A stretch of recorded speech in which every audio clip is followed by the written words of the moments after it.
my roommate is sick today. And normally, I'm not a person to complain about being around people who are sick. I hang out with my friends all the time when they're sick because it's not something that really bothers me all that much.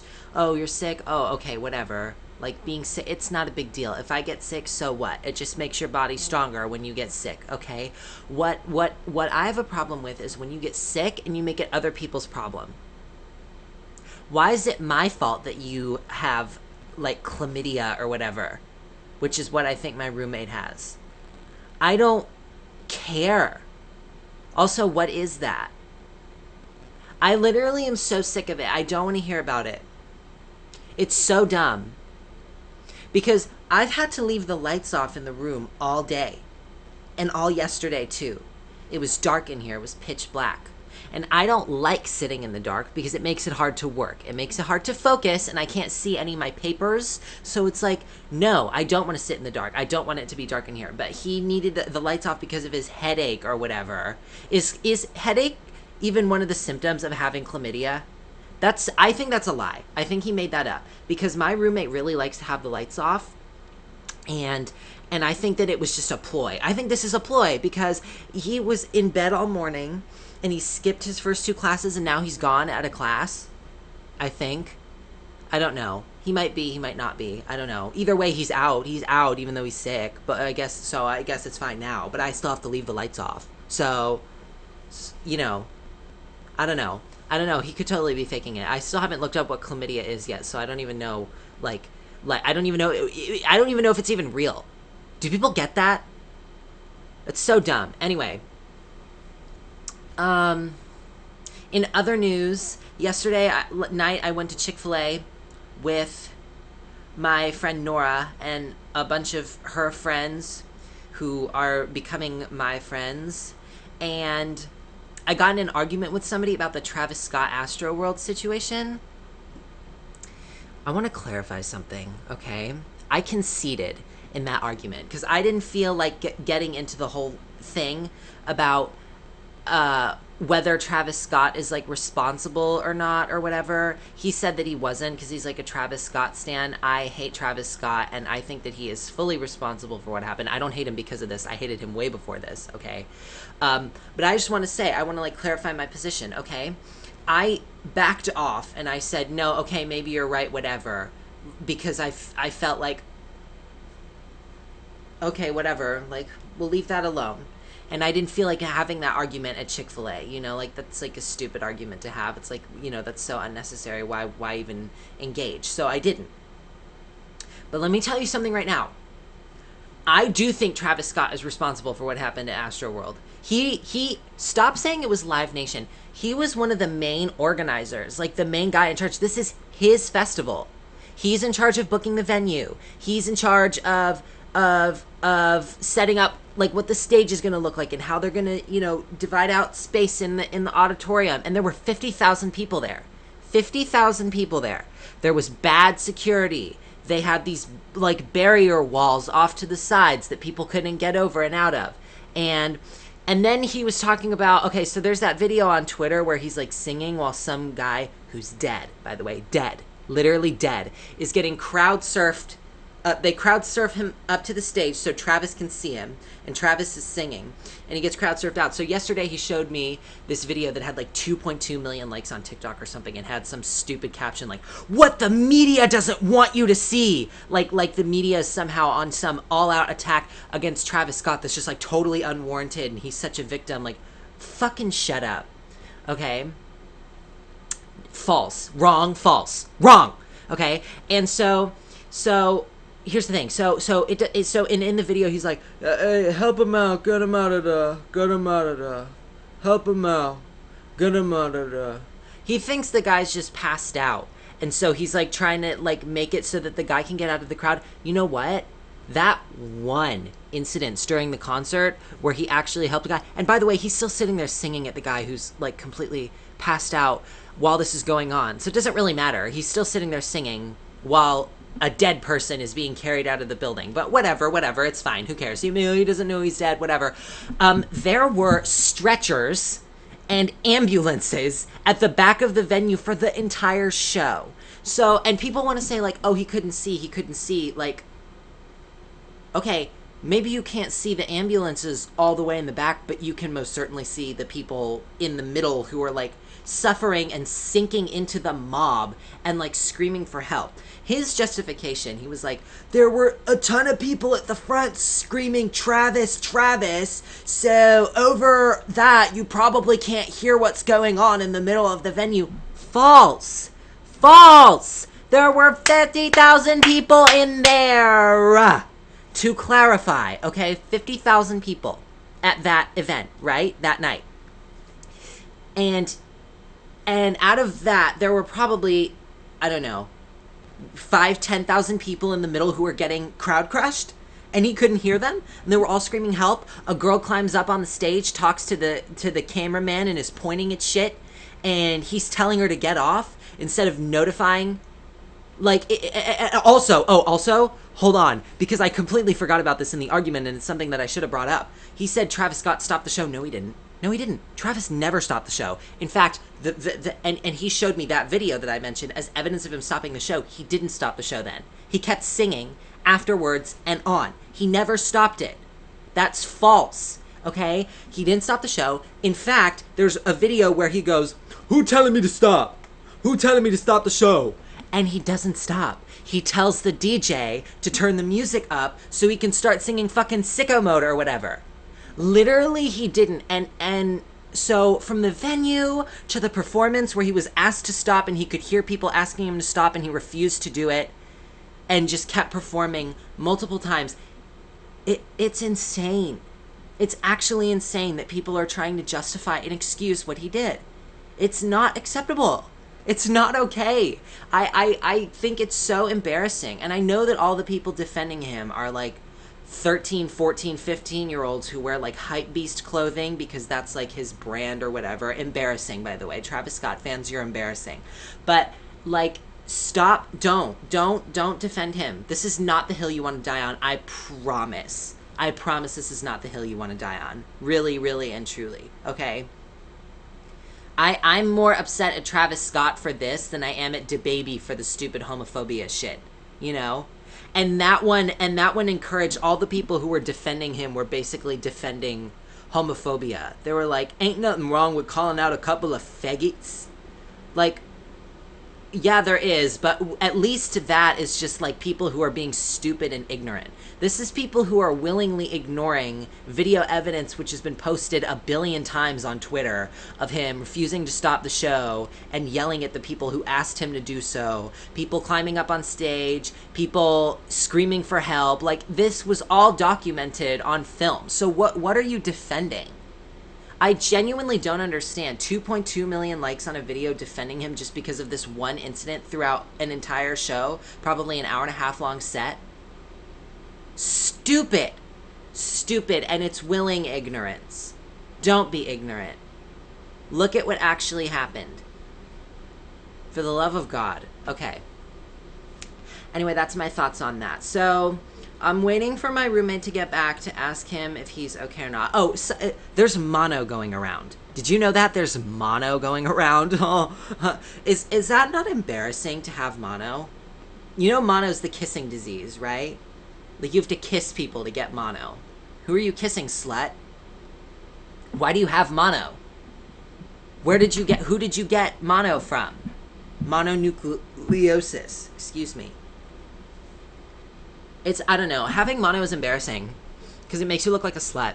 Who are you kissing that's giving you mono? Who are you kissing that's sick? Like, the person, if you have mono, you know you have mono. That's like a month of just like being exhausted and sick all the time. Like, you know if you have mono. So who are you kissing that has mono?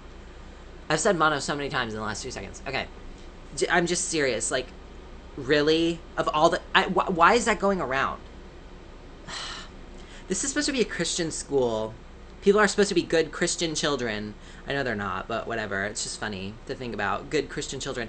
I saw this video the other day about how bad alcohol... We had this nursing major show us this video about all the bad things alcohol does for you, and now I'm kind of like, do I even want to drink alcohol anymore? Straight up. Do I even want to? Because, like, literally, like, it fucks with your DNA and, like, all this stuff, and it slows your metabolism down. My fast metabolism is literally the one thing that stops me from being fat because of how much I eat. My like fast Asian metabolism is why I'm able to stay like so thin and eat whatever I want. I don't want to jeopardize that. I don't want to jeopardize that or premature aging. That is literally one of the things that concerns me the most, as you guys are well aware. Wait, let me show you something. Recently I found out that if you have like if you like want to like age well, one of the things you need to incorporate in your skincare routine is retinol. So I bought this Inky List retinol. I've been using Inky List products because I keep seeing people on YouTube say that they're really good, and they're also really cheap. And I'm trying not to spend a lot of money on skincare stuff because I feel like I spend too much money at Sephora. I literally buy like a $40 moisturizer. It works really well for me, and I really like it. I don't plan on stopping using it, but I can't be spending that much money. And this is actually really good. This is really good stuff, and it's working really well for me so far. So I do recommend it. But anyway, so I'm trying to age well. As you can tell, I'm trying to like age gracefully like my parents did. And hopefully that'll just happen naturally. But like obviously I can't ensure that because like nobody really knows.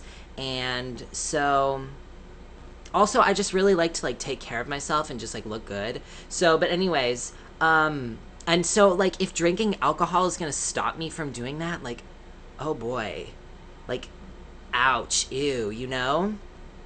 I don't know. I mean, I'm sure it's fine to drink once in a while, but like I think people forget like how alcohol and drugs like in general are just like actually poison. Like I think that people kind of downplay it like by saying things like, oh, this is worse than that, or you know, this, that, the other thing. You know what I mean? Like how when people who smoke weed a lot always justify it by saying like, it's not as bad as alcohol, or it's not as bad, which it is, but we're not going to get into that. It's not as bad as this, it's not as bad as that. Like, at least I'm not shooting up heroin. It's like, it doesn't matter. None of it is good for you. You're not supposed to be doing any of it. Also, people who say that weed has health benefits and that it's good for you, you are fucking stupid. You're fucking actually retarded. What is wrong with you? Oh, no, it's not. Stop lying to yourself. You're a fucking dumbass. Any drug is bad for you. Any alcohol is bad for you.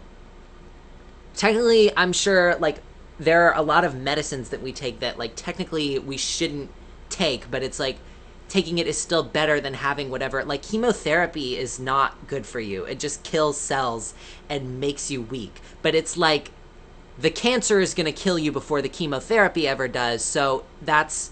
Do you know what I'm saying? Like, there are a lot of drugs, like, medication drugs, that, like, are technically not good for you, but you take them because, like, it's better than the alternative, which is suffering from, you know, like if you have a bacterial infection or whatever, you take like a heavy antibiotic.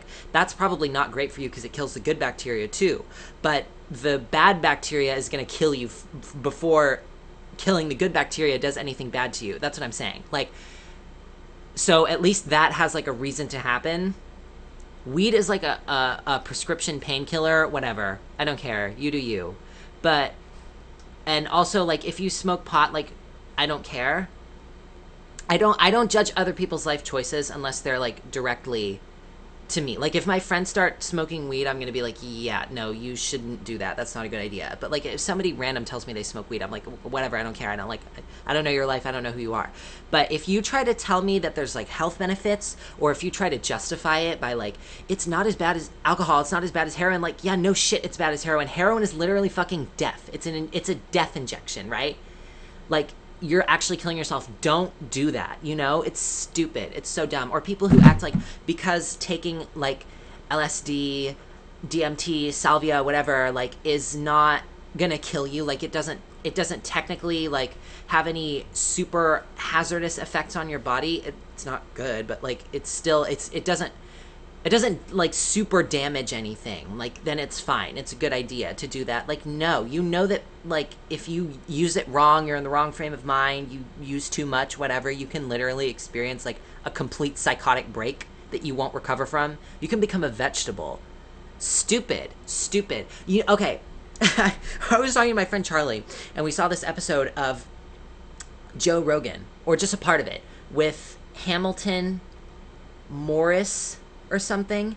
Hamilton Morris, mouse detective. He's this squirrely little dork who's like super into psychedelics, and he was saying something like, there's no such thing as a bad trip because, well, he said there's no such thing as a bad trip because you shouldn't let bad trips, the idea of a bad trip, stop you from doing psychedelics because, and I let that happen to me in high school. By the way, he said in high school, when he was afraid of a bad trip, he was doing salvia, which is like one of the stronger psychedelics. It made no sense. Anyway, he was like, you shouldn't let a bad trip stop you from trying psychedelics the same way you wouldn't let a bad meal stop you from eating.